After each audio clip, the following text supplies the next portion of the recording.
dalam luas permukaan tertentu pada waktu sekian waktu gitu. Itu adalah flux, tetapi itu bisa didefinisikan berdasarkan persamaan atau rumus sehingga angka-angka tadi itu bisa muncul dari nilai flux tadi itu.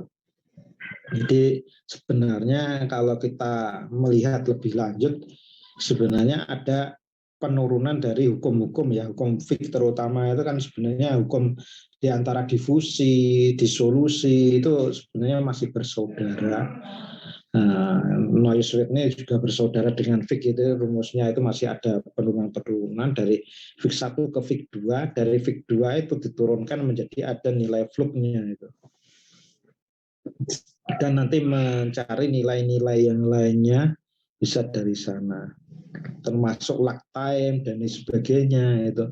Lag time dihitung apa tidak itu di sini kelompok 3.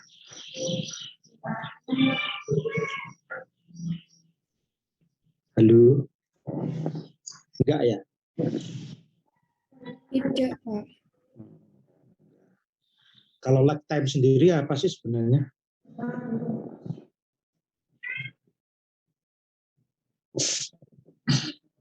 Enggak pernah dengar ya?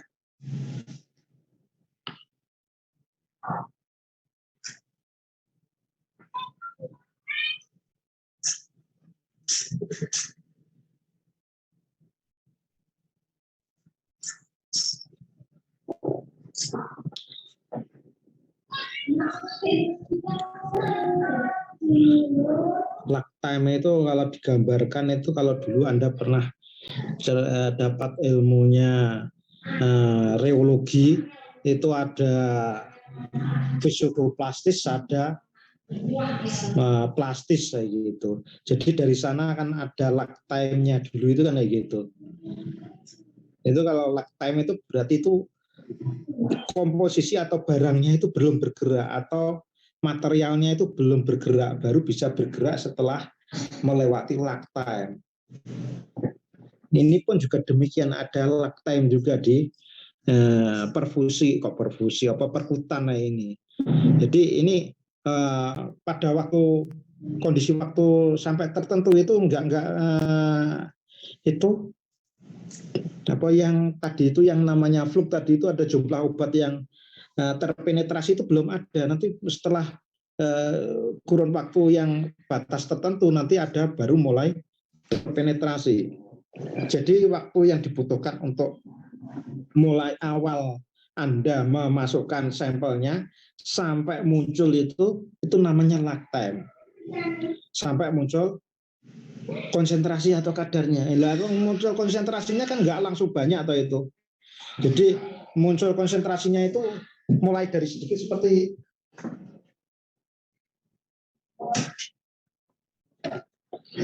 pola itu viskositas Anda masih ingat gambarnya itu yang plastis sama fisioplastis yang membedakan ada yang menempel di sumbu X itu adalah lag time-nya sampai nanti bisa bergerak kan mulai naik kayak gitu. Itu kalau digambarkan seperti itu. Bisa membayangkan nggak itu? Untuk semuanya di sini. Ya meskipun saya kelupaan mungkin nggak di kuliah nggak sampai ke gitu, ada yang tak sampaikan di sini. Paham nggak ini?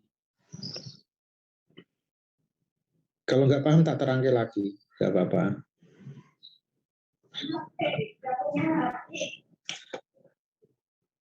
Kok nggak ada respon ya? Apa suara saya nggak masuk di sana ya? Halo? Masuk ya? Oh ya. Itu salah satunya juga mencari apa itu lag time itu. Lag time itu sendiri dipengaruhi oleh tebal membran. Makanya rumusnya kalau Anda lihat di buku panduan itu kan H kuadrat bagi ND. D-nya itu difusi. Jadi kan di sini ada H-nya. Yang paling berpengaruh adalah ketebalan membrannya. Makanya di sini Anda ngitung ketebalan membran juga ya? Atau enggak? Dihitung, Pak. Ya, dihitung juga toh. Dihitung itu sebenarnya bisa Anda hitung lag time-nya juga. Setelah itu kan karena ketemu nilai D-nya ketemu apa enggak ya, kalau bisa Anda mencari nilai D-nya nanti bisa mencari lag time-nya. Itu ya. Sebenarnya ini juga satu sisi gampang-gampang susah, penting-penting tidak, itu lag time itu sebagai untuk mendasari bahwa di sana itu nantinya obatnya itu cepat atau tidak untuk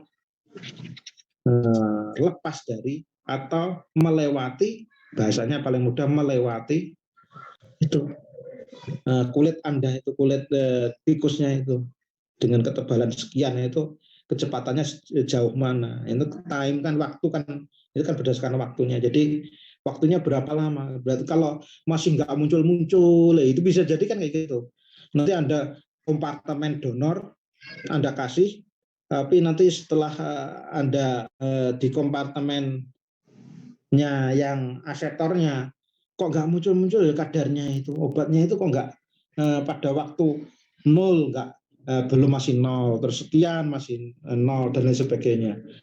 Itu yang menjadikan Anda nantinya itu ini tadi itu lag time-nya yang berbeda-beda. Ini di Anda, data Anda muncul apa enggak ya, coba tak cek ya. Nano emul gel waktu sekian. Ini sebenarnya sudah muncul ya, muncul sudah lumayan ini lag time-nya. Kadang ini malah justru nggak ada lag time-nya ini. Nano emulsion berdasarkan gambar itu nggak sampai muncul lag time, dan di waktu nol udah muncul kadar ya. Kok nol sudah muncul kadar ya Mbak ya? Kok bisa ya?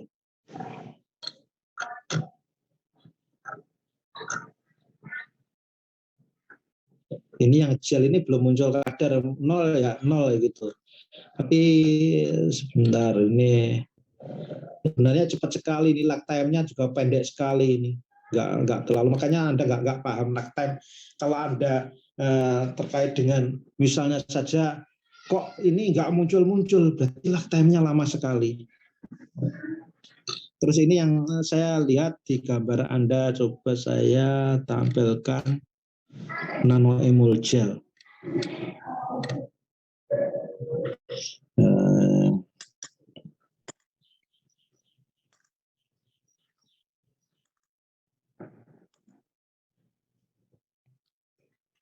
Muncul ya slide-nya ya? Muncul Pak, muncul Pak. Oke. Ini kan nano emul gel bener ya? Di titik 0 sudah 50 mikrogram per sentimeter persegi. Ya Pak. Kalau muncul ya nggak masalah. Berarti ya memang cepat sekali, dalam artian di sana itu langsung pada waktu Anda memasukkan langsung ada yang terpenetrasi. Nah, penetrasinya itu lebih cepat. Tadi kesimpulannya gimana? Lebih bagus nano emul gel atau gelnya? Yang gel Pak. Yang gel. Sing jawab siapa ya? Aku ngarep nih memberi nilai malah tadi rodok. Tadi siapa yang jawab? Ana Pak. Ana. Oh. Muncul keinginan memang jenenge rapate kegiatan ya. Kok bisa ya gelnya lebih bagus daripada nano emul gelnya? Karena kita tidak menggunakan enhancer Pak.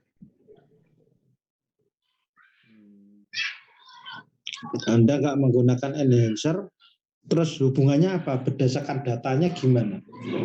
Gel sama nano emul gel lebih bagusan gel, kenapa? Itu cuma katanya Pak, tapi itu Pak, kemarin itu waktu sampling, karena kami menggunakan siring yang pendek, akhirnya waktu penambahan PPS setelah dimasukkan, ditempelkan membrannya itu malah diisi lagi sama PBS lagi Pak. Jadi pas di akhir PBS-nya itu naik ke atas gitu Pak. Mungkin karena itu.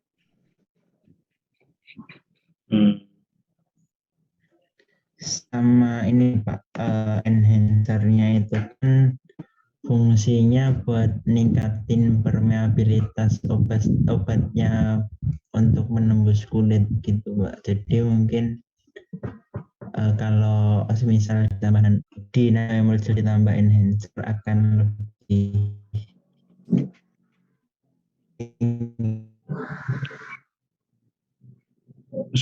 suaranya Mas Tamam bergelombang.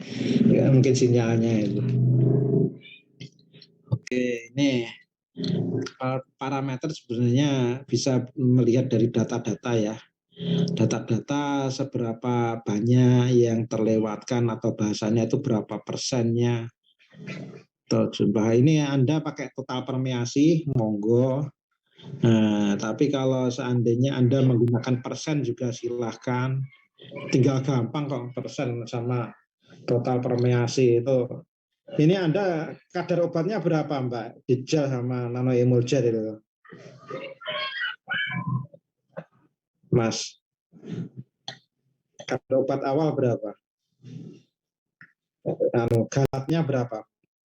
Dalam konsentrasi itu, dalam senyawanya berapa itu? Dalam kosnya dia itu.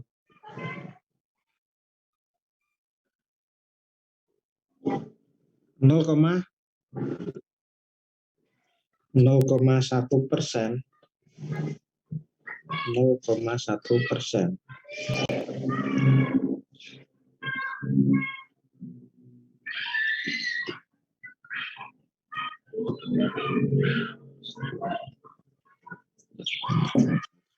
Berarti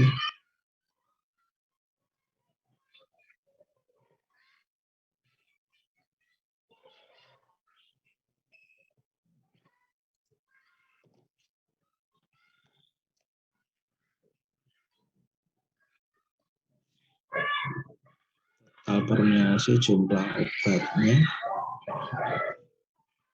mikrogram.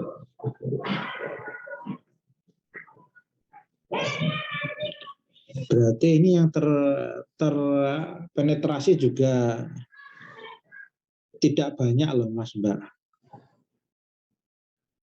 Ini jumlah dengan satuan, benar ini jumlahnya satuannya Anda pakai satuan mikrogram ini ya, terpenetrasi ini.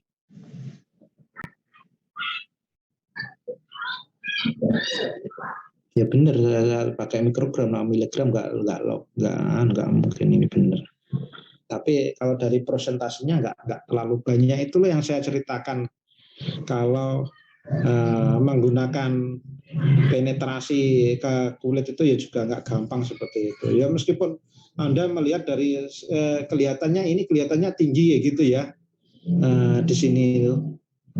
Tapi kalau dilihat dari Anda ngitung pakai prosentase nanti akan ketahuan sekali bahwa jumlahnya itu yang terpenetrasi itu dari kadar obat awalnya itu cukup kecil ya gitu. Akan kelihatan sekali kalau, tapi ini kan Anda pakai satuannya total permeasi mikrogram per satuan luasnya. Kalau melihat dari jumlahnya yang terpenetrasi nggak terlalu banyak. Oke, ini terus nano gel, nano emulgel, terus gelnya ya memang kalau Anda melihat dari sekilas saja jumlah obatnya yang terpenetrasi lebih banyak yang gel.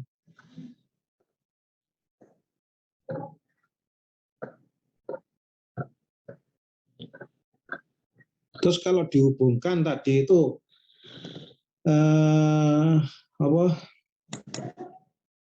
komposisinya, gel itu kan cukup sederhana, hanya menggunakan asam galat, HPMC sama apa tadi Mas Mbak? Yang gel itu?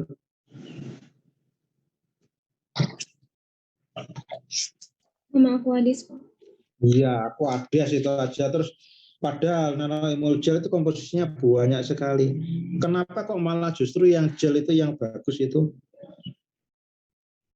Jumlah obatnya yang lepas itu atau terpenetrasi itu kan memang lebih banyak yang gel itu. Kalau dilihat dari sini juga lebih banyak.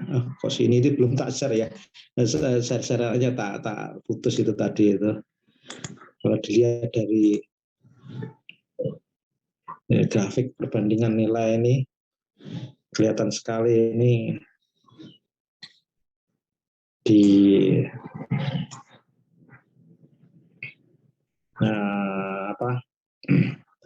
lebih besar.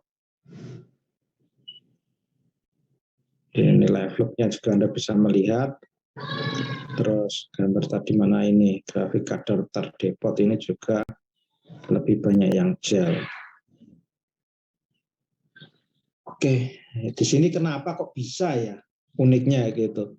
Uniknya tadi itu komposisi gel yang cukup sederhana sekali, terus komposisi nano emol gel padahal dibuat dalam bentuk nano dan komposisinya juga banyak, malah tidak sesuai dengan ekspektasi. Mungkin Anda pengennya nano emol gel yang bagus gitu misalnya. Kenapa kok demikian? Iya, silakan.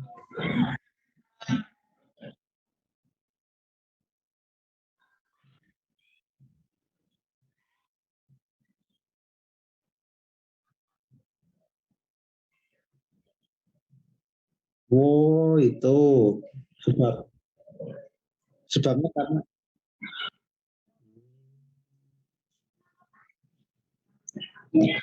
faktor X itu.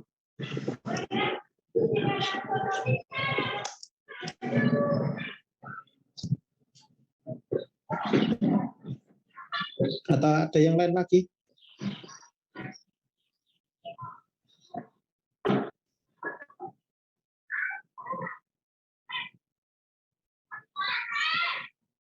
Kok bisa ya Mbak ya PBS naik Mbak?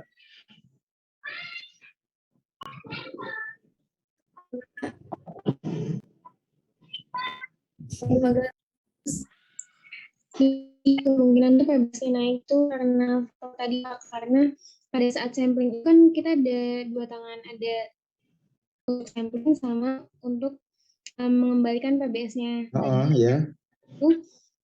Kita tuh bikin PBS itu Pak di dua tangannya itu, karena string yang kita pakai itu nggak nyampe ke bawah. Tapi ternyata, jadi kita juga melakukan hal itu di gel, tapi ternyata pas lagi gel itu nggak apa-apa. Nah, tapi di nano emol gel itu dia naik Pak, karena penambahan PBS itu. Nah, yang itu kita juga belum paham mengapa bisa seperti itu gitu. Nah, saya kira Anda bisa menelaah kok nano emol gel bisa naik ya gitu. Itu kan dari komposisinya, komponen komposisinya ya Mbak ya. Iya Pak, kemungkinan. Berarti dari komposisinya itu kan ada yang kemungkinan mengembang kayak gitu toh Mbak.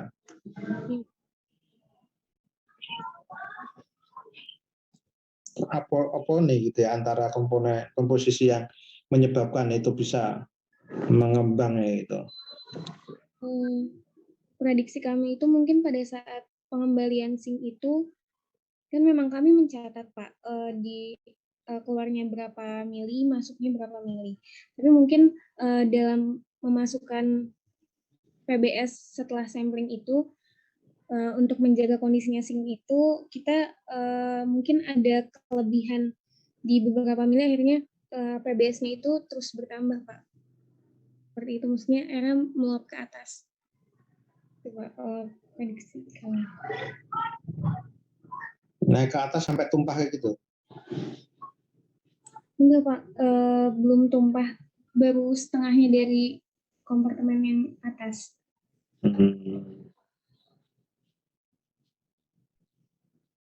Naik baru setengahnya kompartemen.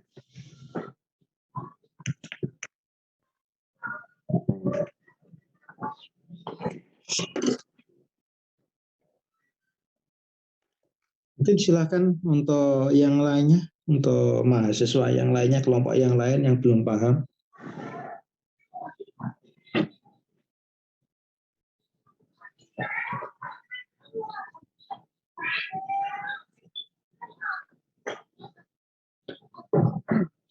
Atau ini Mbak asisten itu tinggal siapa ini?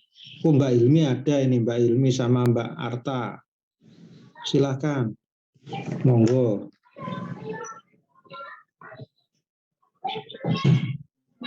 Iya Pak, izin bertanya, apa fungsi dari perhitungan titik jenuh yang didapatkan dari titik potong flux tadi?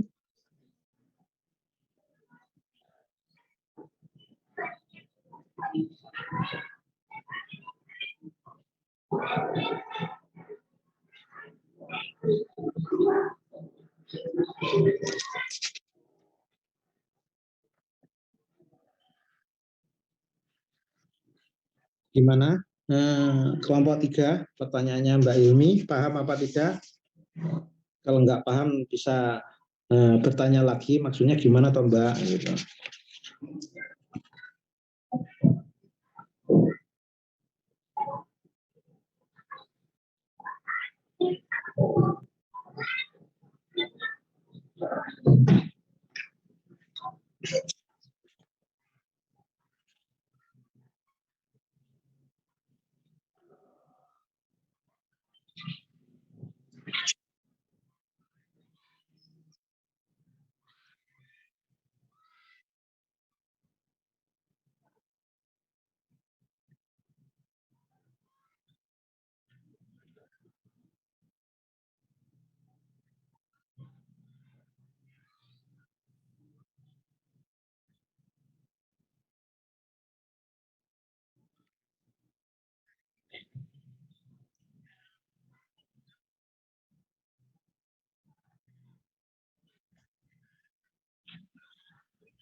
Izin menambahkan pertanyaan Pak Rafiq.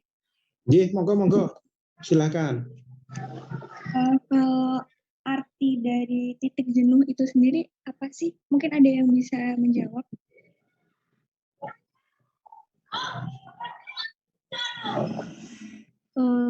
Izin mencoba menjawab arti dari titik jenuh sendiri. Menurut pemahaman saya, Mbak, pada saat kadar obat itu tidak menaik lagi, jadi sudah mulai gitu, sudah mulai lurus. Nah itu berarti sudah sampai di titik jenuhnya. Artinya kadar obat tidak naik lagi, sudah apa ya bahasanya? Seperti itu Mbak, mungkin. Ya. Terus izin menambahkan lagi, antara hasil yang kalian dapatkan antara nano emulgel sama hidrogel itu yang menunjukkan waktu lebih cepat mengalami jenuh yang mana?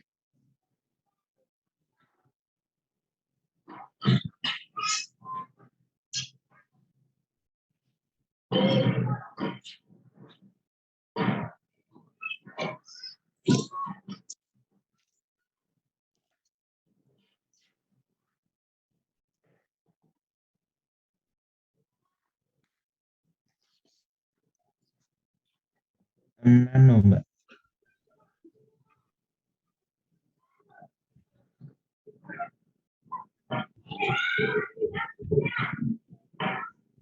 Jadi titik jenuh itu merupakan suatu titik ketika suatu obat sudah mengalami kejenuhan dan tidak lagi dapat terpenetrasi, yang ditandai dengan grafik yang cenderung konstan dan tidak naik lagi. Pada penentuan titik jenuh itu dapat menunjukkan adanya perubahan fase pada profil permeasi, sehingga pada perhitungan nilai flux itu terdapat flux sebelum jenuh dan sesudah. Sudah cukup Pak Rafiq dari saya, terima kasih. Oke, terima kasih banyak. Ini tambahan dari Mbak Ilmi tadi itu. Mungkin ada di sini Mbak Anu tadi Mbak Arta nggak ada ya. Oke, mungkin kelompok yang lainnya yang belum paham silahkan. Karena kalau nggak mengerjakan kadang-kala bingung juga, nggak paham. Ditanya saja daripada menyesal kemudian. Kadangkala kalau udah di luar forum itu, kadangkala sudah nggak bertanya lagi, yang ditanya lain lagi. Oh kamu makan apa tadi atau gimana, itu kan pertanyaan-pertanyaan yang sudah di luar teknis ya gitu. Kalau ini saya kondisikan supaya pertanyaannya ke arah topik ini. Silakan.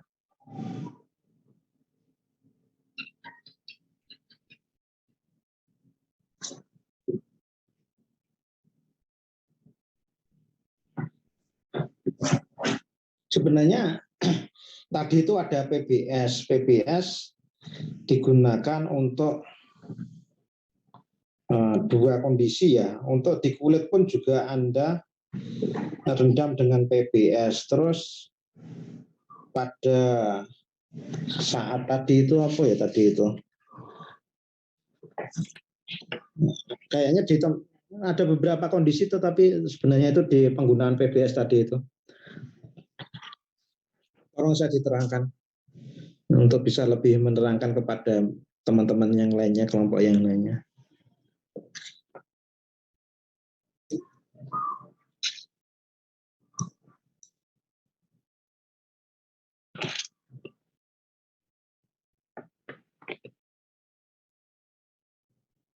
Halo. Iya, Pak. Sebentar, Pak.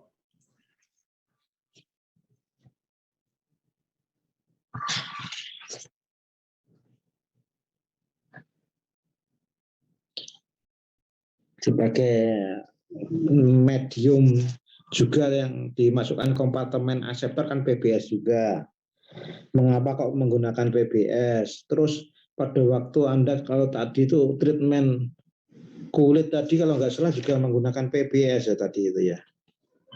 Untuk menghilangkan apa-apa gitu. Kenapa kok yang digunakan kok PBS enggak yang lainnya? Izin menjawab, Pak. Ya, Karena PBS itu pH-nya sesuai dengan pH tubuh, Pak, 7,4.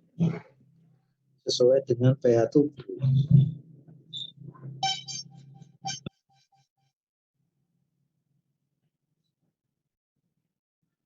Mungkin ada yang lainnya?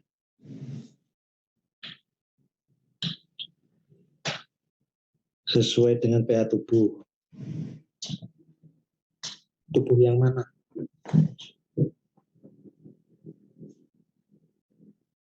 Nah, kan kalau bilang tubuh itu kan kurang kurang spesifik kayak gitu loh.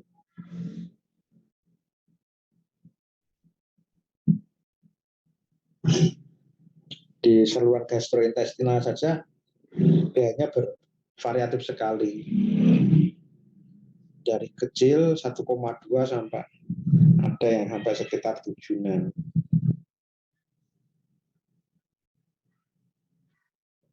Kalau yang tadi 7,4 tadi pH tubuh yang mana Mbak Ana?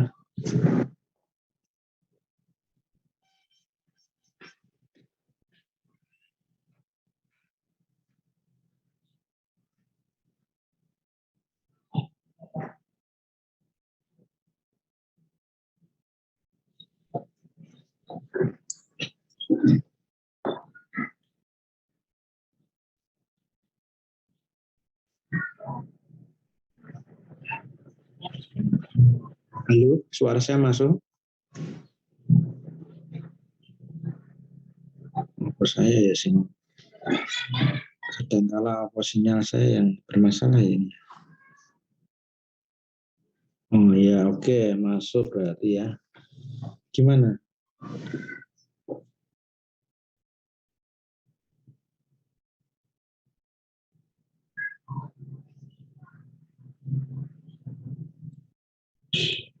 PBS fosfat baper salin ya memang pH-nya 7,4. Namun pH itu menyesuaikan tubuh-tubuh yang mana gitu loh.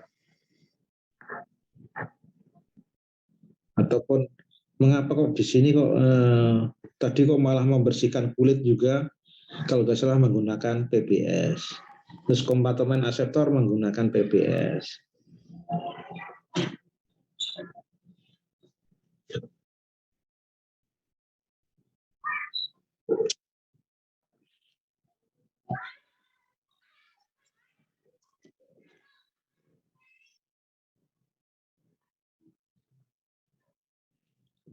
Macet ya, nggak ada suaranya.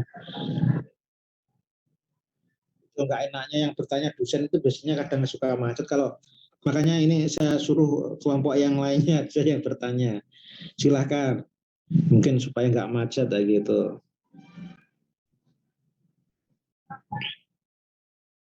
Kelompok 1 sama 2, kelompok 1 ini masih utuh apa enggak tak? Lihat 1, 2, 3 ya, kalau tinggal 3 orang. Berarti ini Mas Arkanjo ini di kelompok ini juga, di kelompok 1 ya? Betul? Iya, Pak. Oh ya udah, ini kan saya hanya klarifikasi, nanti kan pertanggungjawabannya itu kalau ditanya oleh dosen itu kan, dosen yang lain kok nggak memberi nilai Arkanjo ya Pak Robek, alasannya apa ya? Karena nggak nampak gitu aja.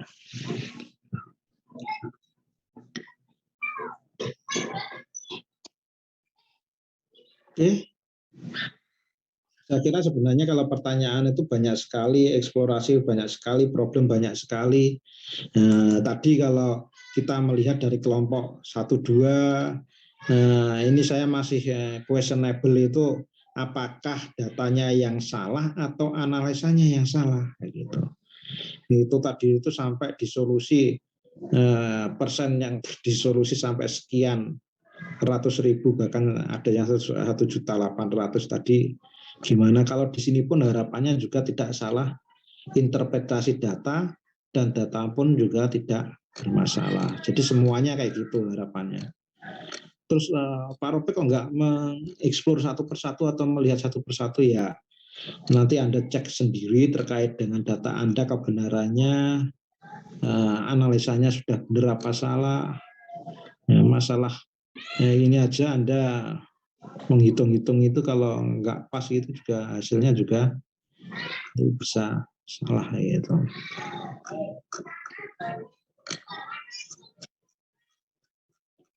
Oke, saya tidak banyak memperpanjang lebar.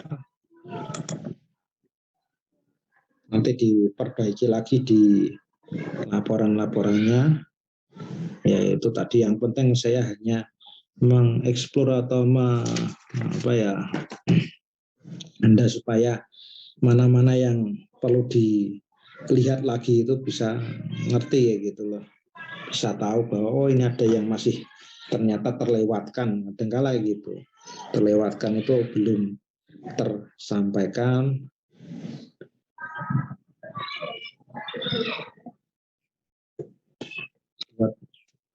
Buat waktu, jumlah pertemuan tiap satuan luas, dan hitunglah nilai tiap satuan luas. Tadi tiap satuan luas jumlah dan obat terperimentasi tiap satuan. Oh iya sudah.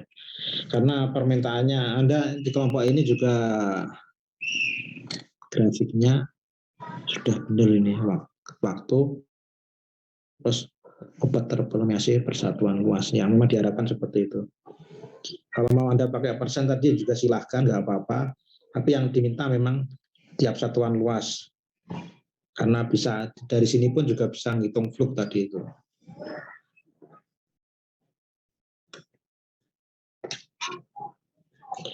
Oke, saya cukupkan sekian dulu dari semuanya diskusi hari ini. Semoga memberikan manfaat.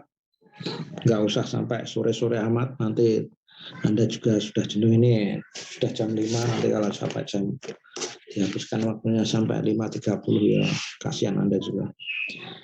Oke, tolong diperbaiki yang kurang-kurang ataupun informasi-informasi yang perlu perlu ditambahkan juga silahkan untuk hal-hal terkait dengan ini. Ini berarti untuk pertemuan selanjutnya cuma membuat laporan saja, nggak ada nge-lab lagi atau bagaimana?